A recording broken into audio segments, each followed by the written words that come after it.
Muy bienvenidos a Saber Vivir Mejor. Buen fin de semana para todos. Bueno, les cuento que hoy recibimos a un médico muy prestigioso del vecino país, Daniel López Rossetti, que nos presenta este libro. Y sobre este tema vamos a estar conversando en profundidad. Nada menos que sobre estrés, felicidad y sufrimiento. Bueno, ¿qué relación hay entre estas tres características? Lo vamos a estar profundizando en un ratito nada más con su visita a nuestro programa. Ahora, momento de conocer los avances del día de hoy.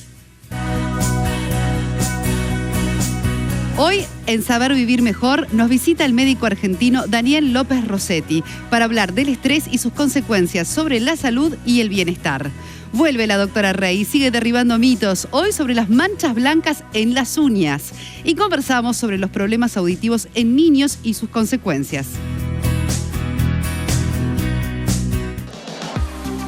En Farmacia San Roque encontrás todas las maneras de vivir bien. sanroque.com.uy.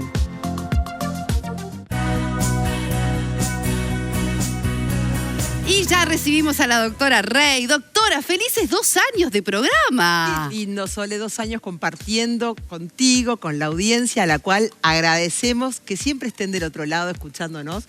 Y el compartir y el poder incidir en algo en la salud, creo que es algo que nos hace muy felices, ¿verdad? Absolutamente, doctora. Pensar que arrancamos en plena pandemia con un programa que apostaba a la salud y el bienestar. Hoy estamos cumpliendo 2 años. Queremos, por supuesto, que agradecer en primer lugar a todo el público que siempre está del otro lado, que nos acompaña fin de semana. Y además, por supuesto, bueno, a quienes lo hacen posible, ¿verdad? Exacto. A Film Suez, a Sur Films, a Canal 10. Así que, bueno, es un placer realmente poder seguir compartiendo este espacio de salud y bienestar. Y tenemos, a propósito de espacios que nos encantan, doctora, el Derribando Mitos, que esta vez lo tiene que presentar usted. A ver, ¿qué mito se trae hoy? ¿Viste cuando salen las manchitas blancas en las uñas? Vamos a ver qué quiere decir. ¿Qué quiere? ¿Falta de calcio? ¡Eso!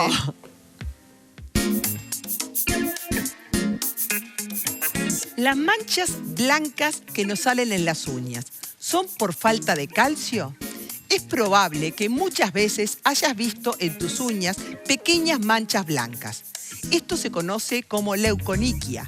Si bien la presencia de estas manchas blancas se asocian popularmente con la falta de calcio, en realidad no existe una relación directa. Por lo tanto, lo que siempre se ha dicho de esa mancha blanca que tenés es por falta de calcio, no es cierto.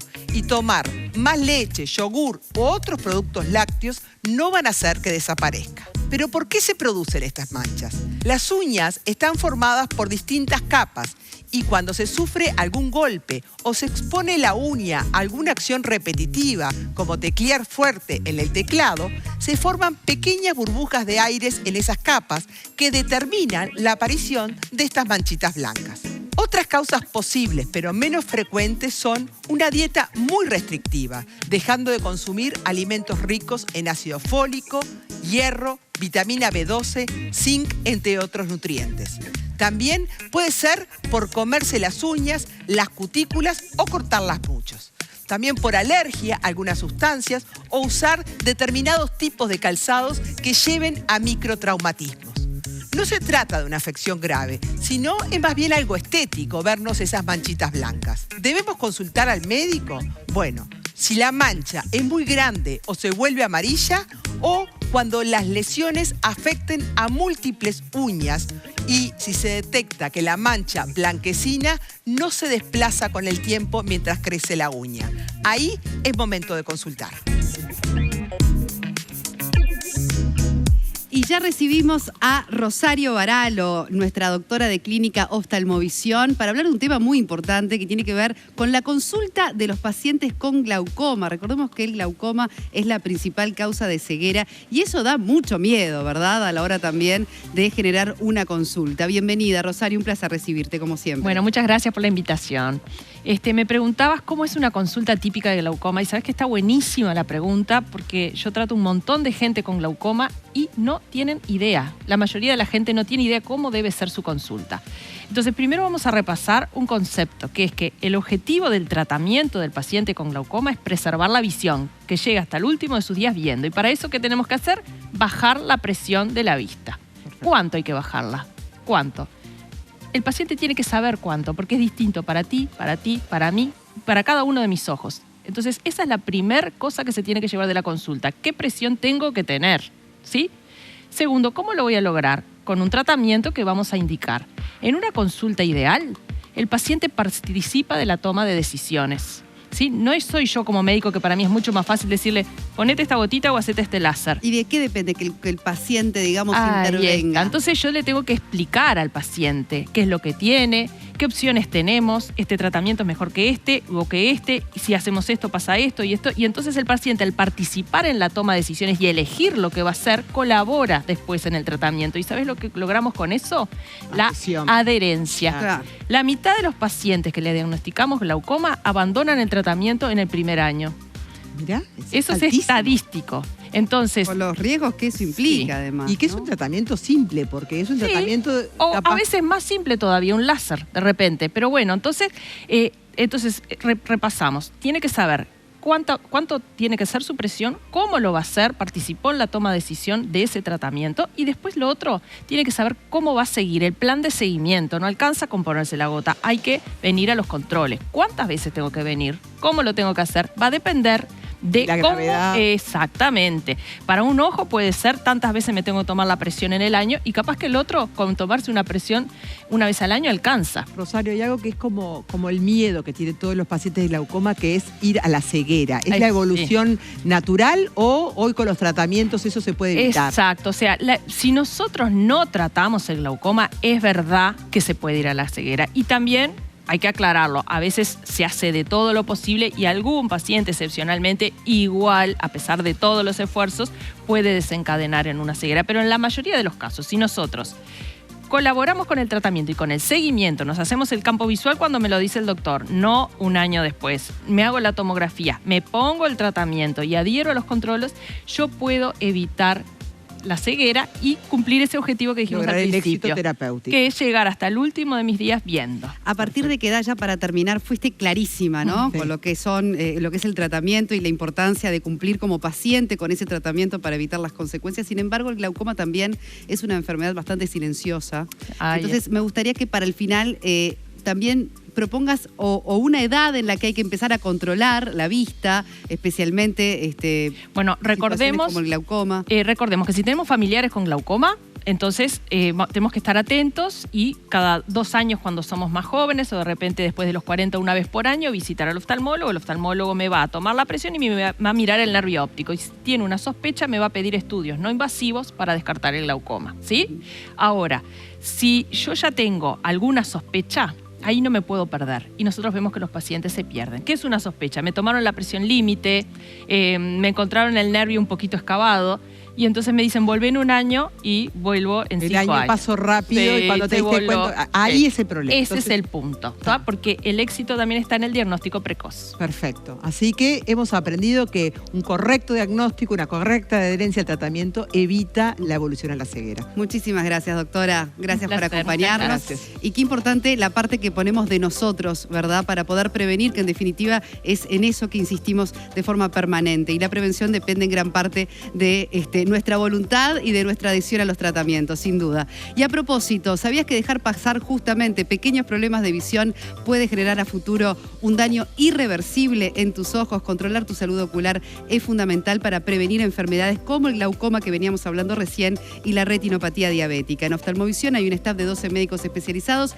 en todas las áreas de la oftalmología. Comunicate con ellos, comunicate con Oftalmovisión y agenda tu consulta en 24 horas. Bueno, estimados, estamos recibiendo la primavera, y con la primavera muchas alergias también. Por eso la doctora Alejandra Ray fue hasta San Roque y nos va a hablar de algo muy importante, los antialérgicos.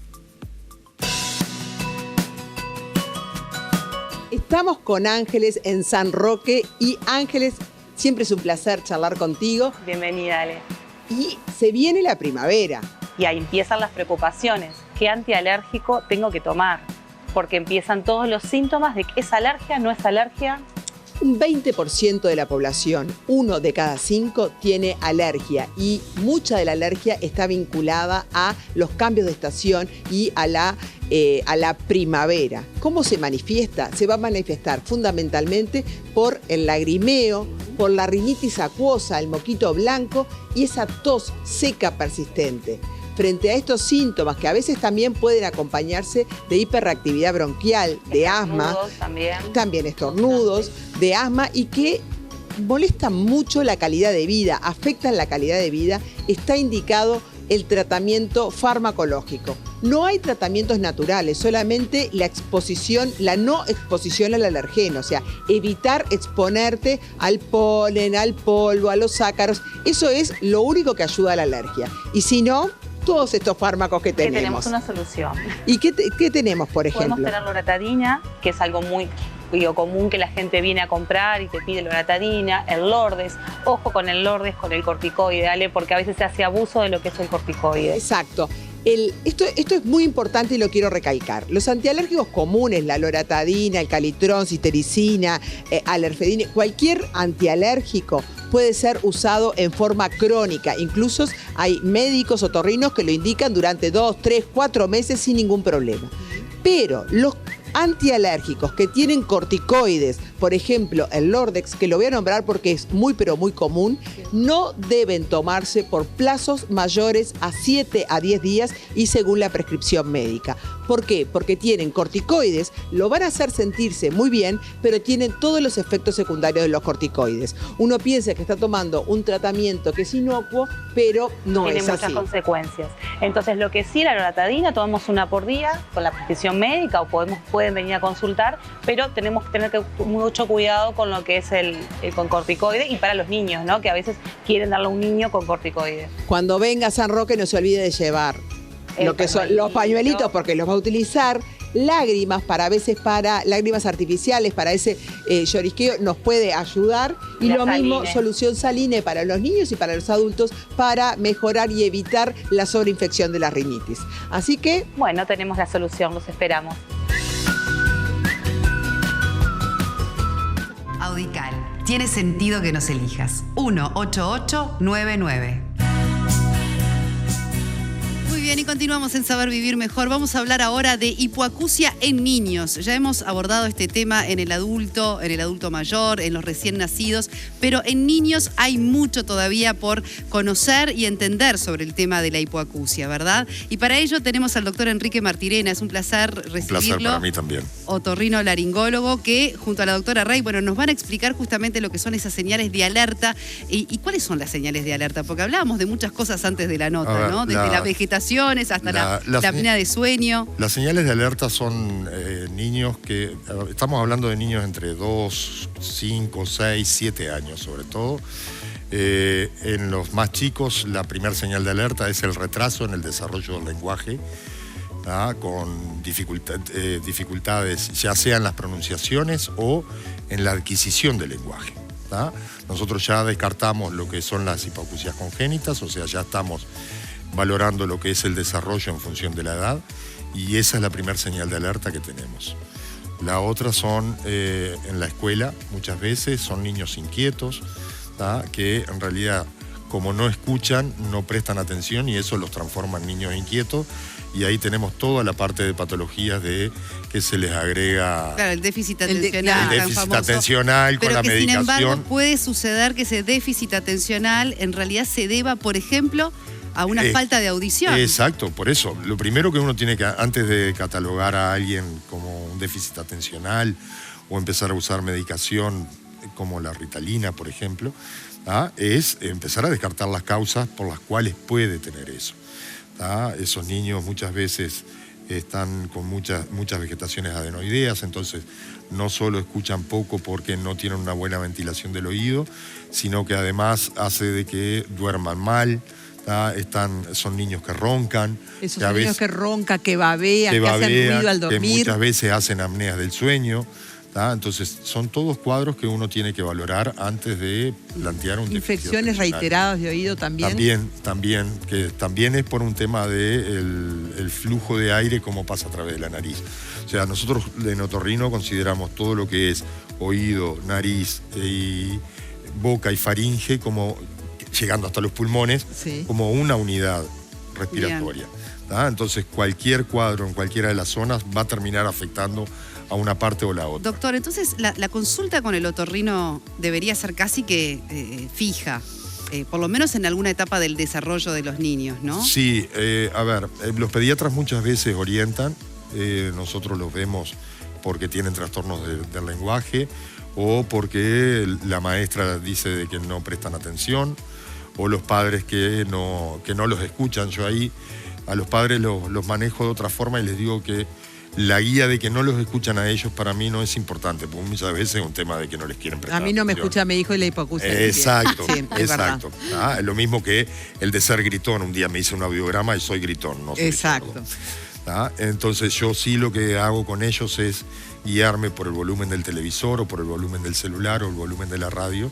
Si lo usan muy alto, bueno, ahí vamos a buscar el despistaje de una sordera. Y cuando uno los empieza a tratar, uso ese mecanismo también para valorar en la medida que vienen bajando el volumen de que vienen respondiendo al tratamiento. Ahora, doctor, si llegamos entonces a detectar una hipoacusia, que quizás hasta, como decíamos recién, puede ser una sorpresa para esos padres, ¿cómo es el tratamiento? ¿Qué se puede hacer para mejorar? Lo que pasa es que la hipoacusia que nosotros vamos a plantear son hipoacusias de transmisión. No vamos a encontrar en un niño una sordera neurosensorial, porque eso ya lo descartamos por el despistaje, a no ser de que, bueno, ese niño tuviera un cuadro meningio que pudiera provocarle una sordera postlocutiva. Correcto. Entonces, nosotros las causas que tenemos de sordera en la infancia son sobre todo sorderas de transmisión. A nivel de oído externo, la mayor parte de las veces es un tapón de cera, o a nivel de oído medio, que es un tema de... ¿no? Exacto, que es un tema de mala ventilación. Entonces ahí tenemos que explorar cuáles son las causas de esa mala exploración, de esa mala ventilación.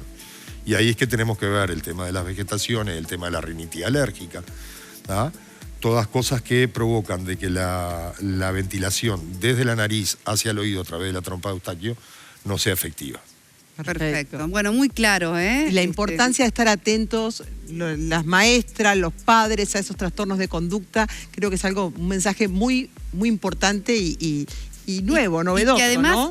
Pese a las consecuencias que puede tener, a veces la solución es muy sencilla, ¿no? Como decíamos recién, ese tapón de cera que con detectarlo y hacer lo que hay que hacer, rápidamente se soluciona. Así Exacto. que, bueno, a estar atentos los papás y las mamás, sin duda. Muchísimas gracias, Muchas doctor. gracias. No, gracias a ustedes. Nosotros continuamos en Saber Vivir Mejor y, como siempre les decimos, que a partir de los embarazos, los cambios hormonales, las mujeres experimentamos también cambios en nuestra salud íntima. Pérdidas de orina al hacer ejercicio o reír, pérdida de placer en las relaciones íntimas. Pero para ello existe una solución. Refem, un tratamiento láser ginecológico que es seguro, ambulatorio y eficaz. Podés seguirlos en redes para estar informada. Refem, acordate que puede ser tu solución. Y para conocer más sobre este tratamiento, los invito a ver la siguiente nota.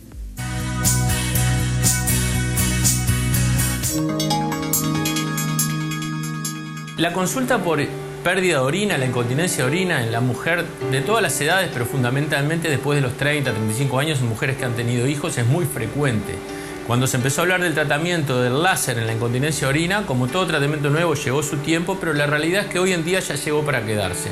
Nosotros con el láser de CO2, que nosotros disponemos en el grupo Refem, en el consultorio dermatológico, es una técnica que permite tratar a aquellas pacientes que en esfuerzos, al saltar, al reírse, pierden pequeñas cantidades de orina, por eso es una incontinencia leve de esfuerzo o moderada, y que con un tratamiento de aplicaciones, 3 a 4 aplicaciones láser de 10-15 minutos cada una, indoloras y ambulatorias, tenemos muy buena respuesta, obviamente en conjunto con otras medidas y el control en el seguimiento en el consultorio.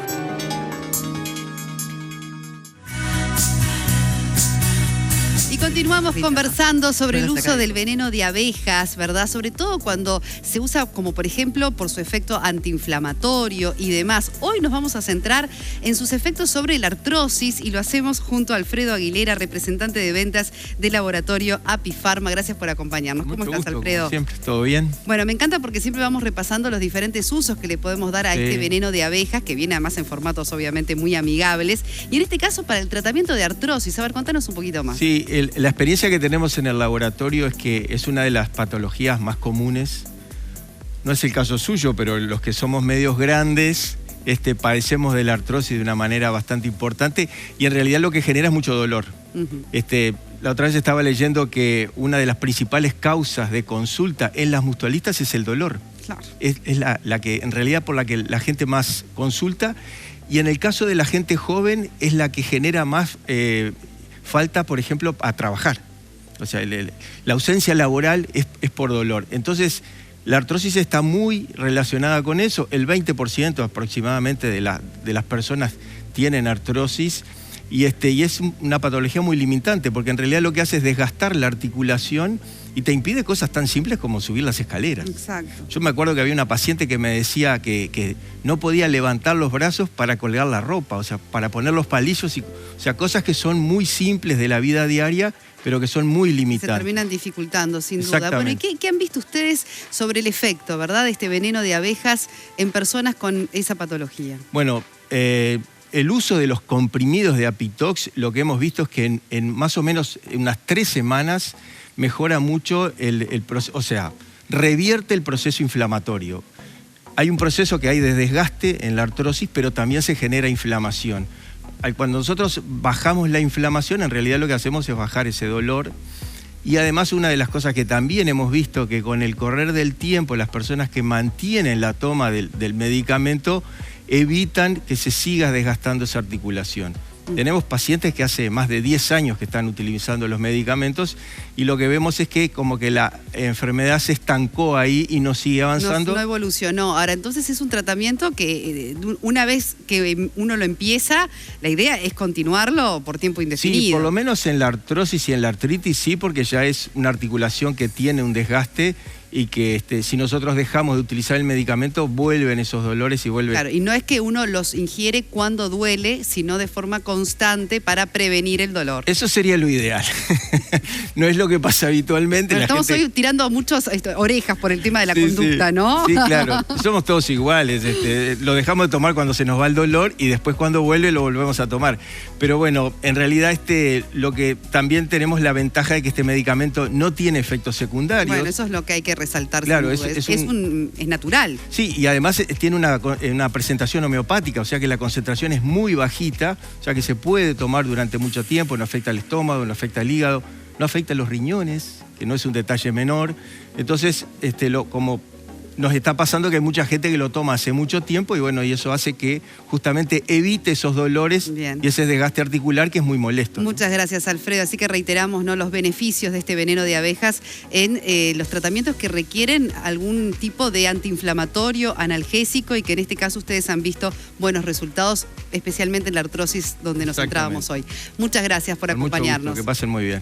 Nosotros continuamos en Saber Vivir Mejor y quiero invitarlos porque esto es un espectáculo inédito que se va a presentar en el país. National Geographic y la Orquesta Sinfónica Nacional del Sodre presentan Sinfonía para Nuestro Planeta. Por primera vez llegan a Uruguay. Del 22 al 25 de septiembre en el Auditorio Nacional Adelarreta, Sinfonía para Nuestro Planeta. Las entradas están en venta en Ticantel y en Boletería del Sodre y además tenés un 20% de descuento con tarjetas de crédito Brow Recompensa. Vamos a hacer una breve pausa y después estaremos conversando con López Rossetti, este médico prestigioso argentino, médico clínico, también cardiólogo, que presenta un libro donde trata el tema del estrés, del sufrimiento y de la felicidad, sobre todo cómo alcanzar la felicidad y lograr controlar el estrés cuando este es sufrimiento justamente. Bueno, para aprender muchísimo, ya les voy diciendo, para tomar nota, después de la pausa con nuestro invitado. Ya venimos.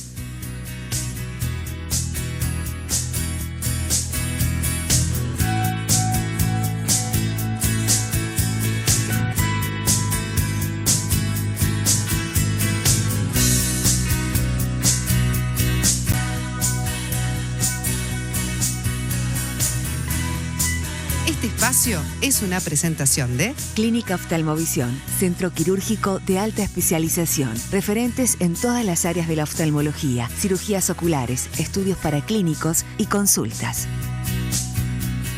Presenta Pronocal Nestlé Health Science. Perdé peso de forma rápida, segura y avalada por la ciencia. Continuamos en Saber Vivir Mejor y ya en instantes nada más con el reconocido doctor Daniel López Rossetti conversamos en Saber Vivir Mejor, pero antes una recomendación como siempre dulce a esta hora del día. Heladería Los Trovadores te lleva el helado más rico y sano a tu fiesta con o sin azúcar, sin gluten, deslactosado, lo que vos elijas. Solo tenés que llamar y te lo llevan en el vehículo que elijas también. Puede ser la bicicleta o el triciclo retro con el mejor helado. Y si tenés un antojo de una torta helada, bombón y muchas cosas ricas, recordá que tienen helados para todos los gustos, aptos para diabéticos y veganos. Pedilos por teléfono, no esperes más, o a través de la web y en minutos nada más te los llevan hasta la puerta de tu casa. Seguilos también en @heladería Los Trovadores en sus redes y allí te puedes enterar de todos los nuevos sabores. Y ahora sí, ya nos espera en el living el doctor Rossetti, que es un placer recibirlo. Muchas gracias por acompañarlo. Gracias por la invitación, gracias por a acompañarnos. Bueno, médico clínico, lo conocemos muy bien aquí también en Uruguay, más allá de que usted es muy conocido, por supuesto, que en su país. También cardiólogo y especializado en esto del estrés. Viene a presentar este libro que es fascinante y que es tan de actualidad como estrés, sufrimiento y felicidad. Palabras claves, sin duda, ¿no? Sí, la primera, gracias por la invitación. Pero la primera concepción que uno tendría que llamar la atención es, porque siempre que hablas de felicidad, y sobre todo si habla un médico de felicidad, bueno, somos colegas, Sí. y no es un término tan fácil. Y tan frecuente en la consulta. Y tan frecuente. Y a su vez hay otra cosa más, porque si hacemos una encuesta en la esquina del canal preguntando si la felicidad existe, la mayoría van a decir que no. Una respuesta muy común es: no, doctor, la felicidad no existe, existen momentos felices. En realidad hay que homologar terminología.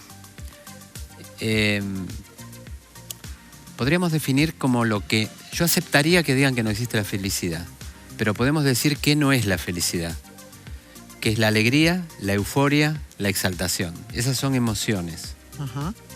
Ahora, si yo le pregunto a una persona, bueno, está bien, la felicidad no existe, es correcto, pero si vos el fin de semana estuviste con familia, con amigos, con tu pareja, pescando, leyendo algo, escuchando música que te gusta, ¿sentiste paz, serenidad y calma? Muchos van a decir sí. Eso es felicidad. Es lo que en medicina decimos, y en nuestra área, en la psiconeuroinmunoendocrinología clínica. Qué palabra difícil. Palabra, no, es para jugar, bárbaro. para jugar, bueno, vivimos de eso, pero es para jugar al ahorcado, son 30 letras, pero sí.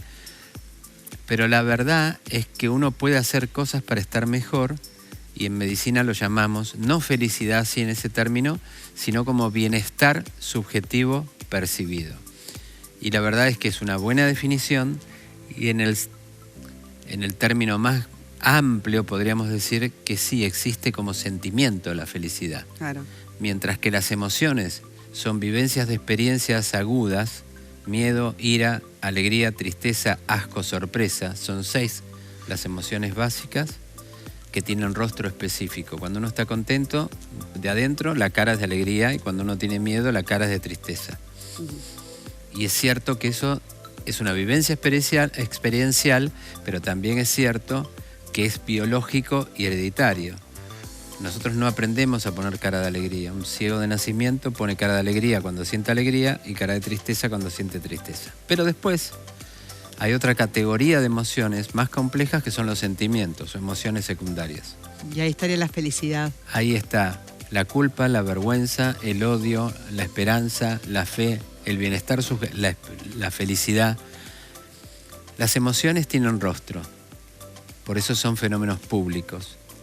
Los sentimientos son privados. Bueno, Uno son más debe profundos. y hay que expresarlo. Doctor, Claro. en el tiempo que tenemos no quiero dejar de tocar esta palabra que además es en la que se ha La especializado, especializada, claro. más allá de que es cardiólogo, además como especialidad médica, que es el estrés. Porque al final con la doctora decíamos, bueno, de estrés vivimos todos, o con estrés vivimos todos. Sin embargo, hay una asociación de estrés con sufrimiento, donde allí quizás hay que hacer, ¿verdad?, una diferenciación. Yo creo que si uno dijera cuál es el sinónimo de la palabra estrés, Estrés es igual a sufrimiento.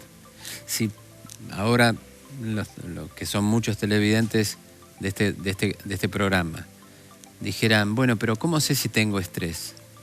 Si sufrís, es estrés. Estrés no es estar cansado, ni siquiera es estar nervioso, ni siquiera es estar con exceso de trabajo. Ese es el concepto que tenemos habitual del estrés. Estoy estresada porque tengo mucho trabajo, tengo mucho que hacer, tengo mucho. No necesariamente. No necesariamente. El tema es si lo que haces lo llevas mal. Cuando uno sufre lo que hace, a veces uno trabaja mucho, viene, todo el día, pero se siente, pero es fácil, más allá de leer un libro. Sarna con gusto no pica. No pica, claro. Pero es tan simple como eso. Ahora, si lo que yo llevo me pesa emocionalmente y resulta ser una carga psicoafectiva, eso es sufrimiento y eso es sinónimo de estrés. ¿Y cómo me doy cuenta que estoy sufriendo? Porque la paso mal y en forma sostenida en el tiempo. Por eso la antítesis al sufrimiento o estrés es lo inverso, que es el bienestar subjetivo percibido o felicidad, que no es un evento gratis, no se es feliz espontáneamente, algún trabajo tenemos que hacer para sentirnos bien y buscar estar mejor. Hablaba de felicidad asociado a la calma, a la paz, y da herramientas en el libro, porque a veces nos detenemos demasiado en hablar del estrés y no damos soluciones o herramientas para que realmente empecemos a cambiar esa situación, ¿no? Los cambios se ejecutan con herramientas. La mayoría, los últimos capítulos son de herramientas de filosofía estoica. Filosofía en general y estoica en particular. Y hay muchas herramientas. Lo que yo no sé es cuál de ellas le hace más efecto a Juan, a Mengano o a Sutano. Ellos se tienen que fijar cuál es la que más les sirve. Pero, por ejemplo, no se puede navegar sin rumbo. Uno tiene que saber qué le hace bien y qué le hace mal, qué le hace feliz y qué no. Una de las herramientas es llevar un diario, como lo hacían los antiguos filósofos estoicos. Zenón de Sitio, Séneca, Epícteto. Pero no llevar un diario, me levanté a la mañana a tal hora, desayuné, fui al trabajo, viajé así, me fue así. No, llevar un diario, yo lo hago en el celular, donde uno se puede responder todas las noches 3 preguntas. Yo a veces me olvido y me pongo una alarma. Tengo una alarma repetida, antes de ir a acostarme, me respondo 3 preguntas que les propongo que la haga, y son siempre las mismas. Y las tenés que contestar muy rapidito para no perder tiempo. Pero fíjate esto, yo lo que le pido a los que nos vean, si tienen ganas, son lentejas, si quieres las tomas y no las dejas. Pero son 3 preguntas básicas. A ver. 1. ¿Qué hice mal hoy? ¿Qué hice mal hoy? Y le contesté mal a alguien me pidió algo y no lo ayudé, me llamó mi mamá y no la atendí. Lo que fue, ¿qué hice mal hoy? Es íntimo, es privado, lo poné con la huella digital. Bien. ¿Qué hice mal hoy? Segunda pregunta, ¿qué hice bien hoy? Escuché a alguien, llamé a un amigo, pasé un buen momento, ¿qué hice bien? Y la tercera es, ¿qué hubiera hecho diferente? De modo distinto. Si vos te contestás esas 3 preguntas durante 3 días seguidos, vas a aprender mucho más de vos mismo de lo que crees. Porque si yo le pregunto a cualquiera qué hizo mal, qué hizo bien y qué hubiera hecho diferente ayer, nadie sabe, porque no te acordás. Al llevar un diario, te vas a dar cuenta lo que haces mal y al tercer, cuarto día decís, no tengo que seguir haciendo esto. Claro. Y esto es muy íntimo. Y lo que hiciste bien es una caricia en el lomo, aumentar la dosis. Y lo que hubiera hecho diferente, pasé todo el día pero yo no disfruté. ¿Cuál fue la parte de la agenda que yo no estuve? Cuando uno se contesta, perdemos tanto tiempo en tantas cosas, que prueben esto. Lo pueden hacer en un papel, en una libreta, en un cuaderno, con lápiz, con lapicera o en el celular. Yo lo hago en el celular, aparte es muy personal. ¿Qué hice mal? ¿Qué hice bien? ¿Qué hubiera hecho diferente? Esos son caminos o herramientas, particularmente de la filosofía estoica, que te invitan a modificar cuestiones y son muy útiles. Como esas hay un montón. Saber decir que no.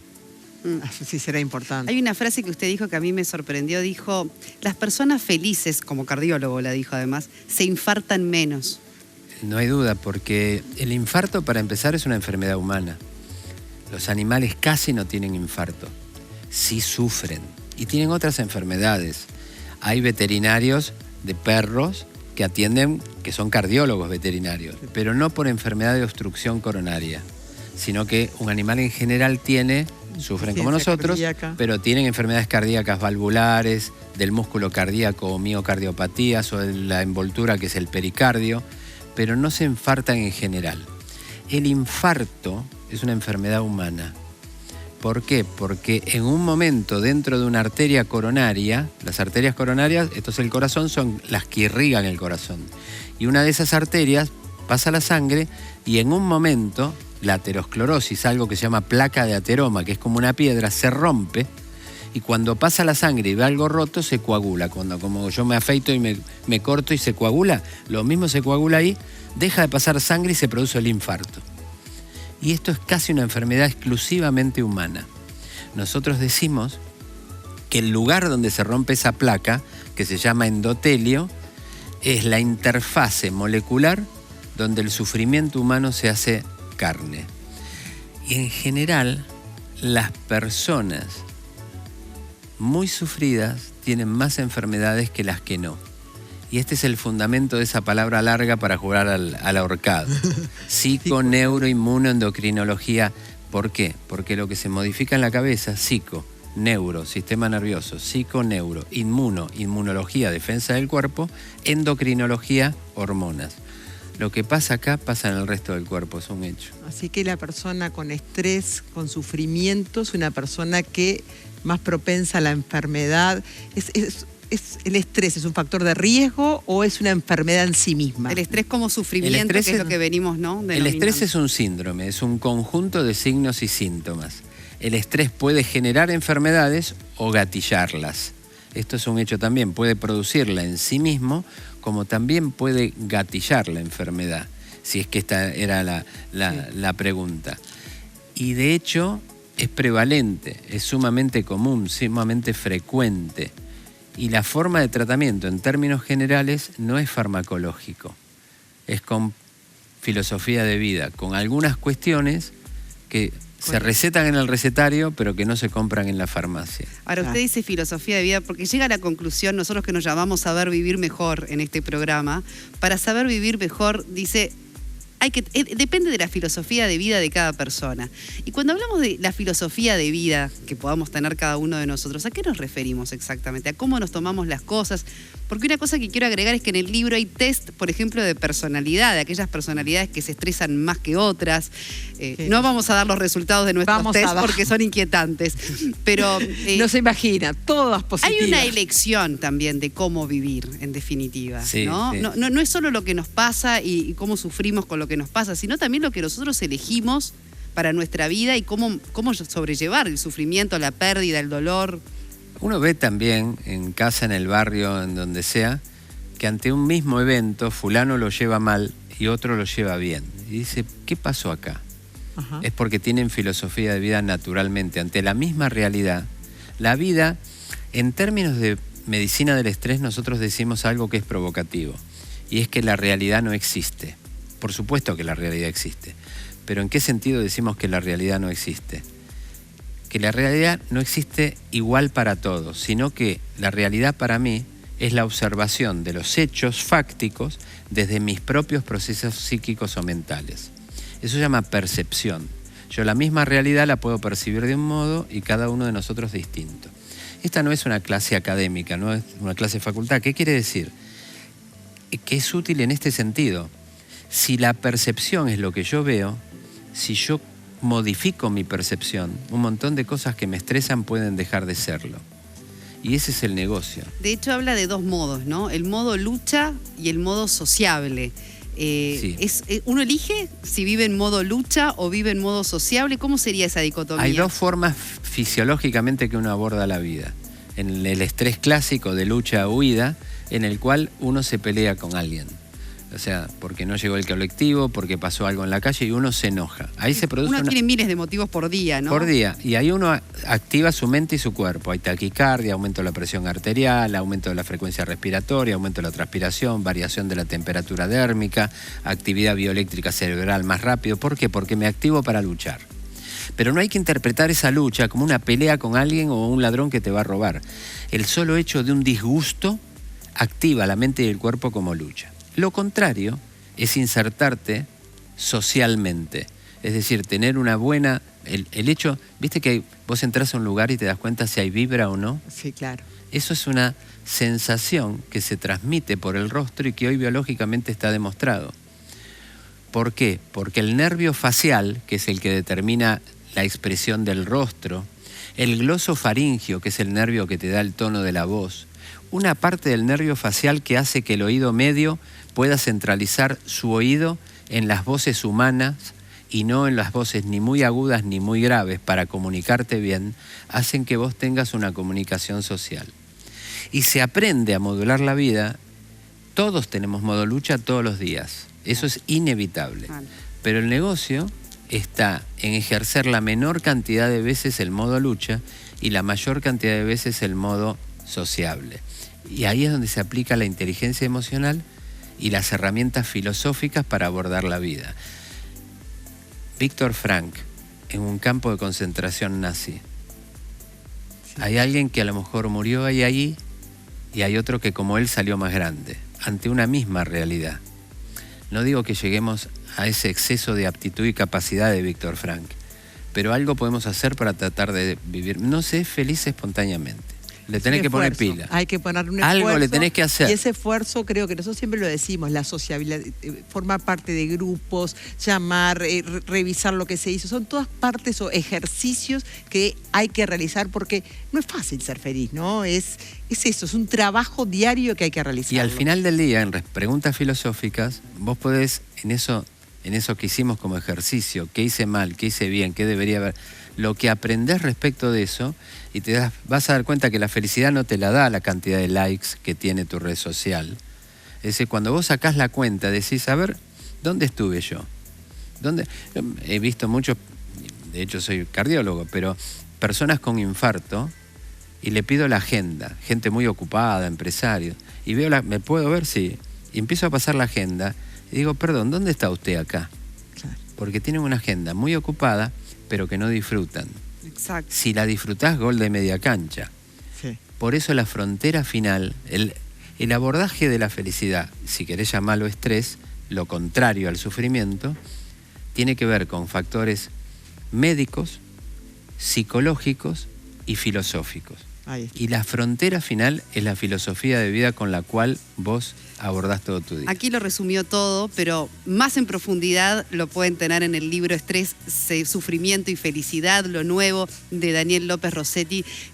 Gracias por la amabilidad gracias de por la acompañarnos invitación. en el programa. Gracias. Hágale un regalito, doctora, ¿Cómo? mientras Nosotros generalmente yo los le brindo Bueno, gracias. te lo vamos a dar. el invierno Muy anda con amable, todo en gracias. Óptica Brioso. Y tienen una excelente promoción con la compra de multifocales Invictus. Te regalan un lente de lejos o cerca con armazón incluido y lo podés financiar con todas las tarjetas de crédito y cuentan con el mejor respaldo. Muchas gracias, Óptica Brioso, por este regalo también. Muy amable, Lindo. gracias. Muchas Y gracias. gracias por esos conceptos. A tener el libro y a reflexionar sobre todos estos temas que son vitales para saber vivir mejor.